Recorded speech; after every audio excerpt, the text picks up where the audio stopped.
tous. Chaque semaine, comme vous le savez déjà, nous sommes influencés par des énergies différentes qui nous viennent du cosmos.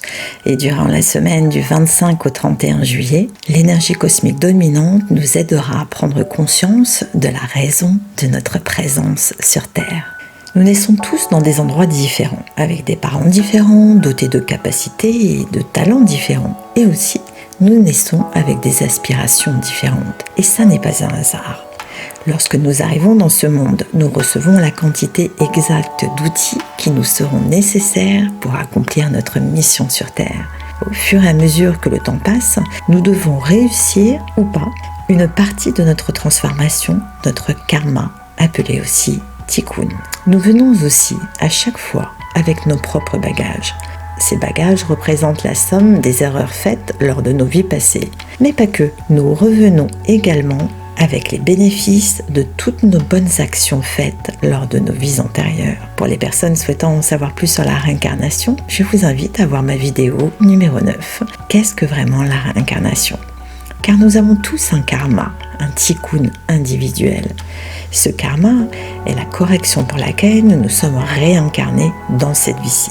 Personne ne peut le faire à notre place. Nous devons donc accomplir le but pour lequel nous sommes venus dans ce monde. En fait, la vie ressemble à une spirale qui, au fur et à mesure qu'elle grandit, s'élève en tournoyant. De la même manière que les saisons tournent, les unes après les autres, sans jamais s'arrêter, notre âme tourne comme de l'argile sur un tour de potier. Tour après tour, les mains du potier façonnent lentement l'argile, et un simple morceau d'argile se transforme en un somptueux vase.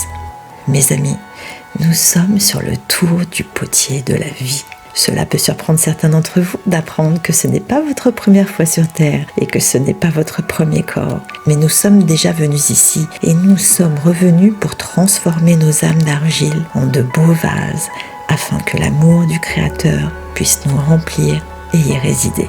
La plupart du temps, une seule expérience de vie ne suffit pas pour façonner notre âme afin qu'elle devienne ce pourquoi elle a été créée. Et pourquoi a-t-elle été créée ? Pour que nous puissions récupérer la lumière divine. Mais il faut savoir que nous devons la gagner et la mériter à travers notre travail intérieur, à travers nos actes de partage, nos actes de compassion et d'amour inconditionnel envers autrui. Et de cette manière, nous restaurons notre âme en la complétant de cette lumière révélée. Nous traversons donc les vies les unes après les autres et en chemin, nous semons des graines. Et ces graines poussent dans ce karma qui construit alors notre avenir. Bien sûr, nous ne nous souvenons pas les avoir semés, mais néanmoins, leur influence est imparable. Au fur et à mesure que nous tournons de vie en vie, nous élevons et construisons notre vase d'argile, nos belles âmes. Elles sont en fait façonnées par l'expérience de la vie elle-même. Toutes nos vies sont des tours sur le tour du potier qui font de nous la personne que nous sommes aujourd'hui. Vu sous cet angle, nous comprenons maintenant que tout ce que nous vivons n'est là que pour nous aider à accomplir le karma pour lequel nous sommes venus dans cette vie-ci. Il nous faudra donc identifier, pister et être à l'écoute de toutes opportunités de manifester l'amour, la compassion et la bienveillance dont nous avons été dotés à notre naissance. Ceci à chaque instant de notre vie. Car nous ne savons jamais laquelle de ces opportunités sera la dernière. Si nous sommes attentifs, nous pourrons observer que l'on nous donne de nombreuses chances dans la vie de nous entraider. C'est en laissant nos besoins personnels de côté pour aller aider une autre personne, par exemple, que nous restaurons notre lumière. Et comme l'a si justement écrit Ralph Waldo Emerson, essayiste, philosophe et poète américain, le but de la vie, ce n'est pas l'espoir de devenir parfait, c'est la volonté d'être toujours meilleur. Le réel but de notre vie, c'est notre transformation à travers toutes les actions que nous ferons ici-bas. Nous sommes revenus pour nous transformer, pour partager davantage et avoir plus de compassion. Je vous invite chaque matin de cette semaine, après avoir fait quelques respirations en conscience, de fermer les yeux et de les lever au-dessus de votre champ de vision. Et ensuite, de vous concentrer sur ce qui suit. De même que l'arbre transforme la sève brute en sève élaborée et donne des fleurs de couleurs chatoyantes et un parfum exquis. Des fruits juteux et savoureux.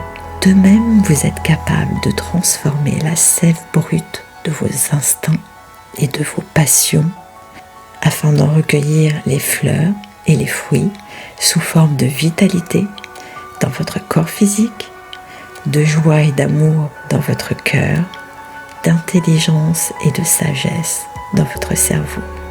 Aujourd'hui, soyez les alchimistes de votre vie en transformant votre sève brute en une magnifique énergie qui pénétrera tout votre être. Petite méditation inspirée du livre L'alchimie spirituelle de Omram Mikhaël Aïvanhov, ésotériste et philosophe bulgare.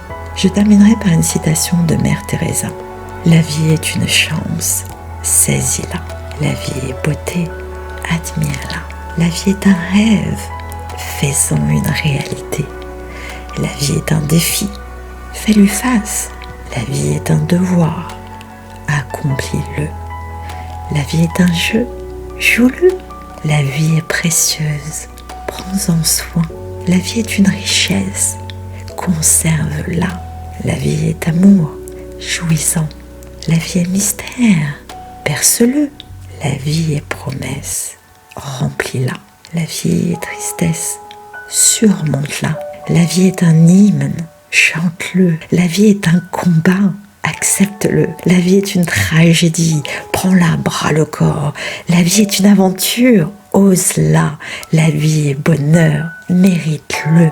La vie est la vie, défends-la. Merci pour votre écoute. Si vous avez pensé à une personne pendant le visionnage de la vidéo, je vous invite à la lui transférer, ainsi qu'à tous vos proches bien sûr. Aidez-moi à diffuser ces messages. Vous pouvez liker la vidéo, vous abonner à ma chaîne YouTube Travaux en Conscience et me suivre sur Instagram, Facebook et sur TikTok. Je souhaite également remercier les personnes qui m'ont fait des dons. Et si vous souhaitez vous aussi me soutenir, vous trouverez le lien Faire un don sur le bandeau de ma chaîne YouTube. Alors, à dimanche prochain pour en savoir plus sur l'énergie cosmique de la semaine à venir.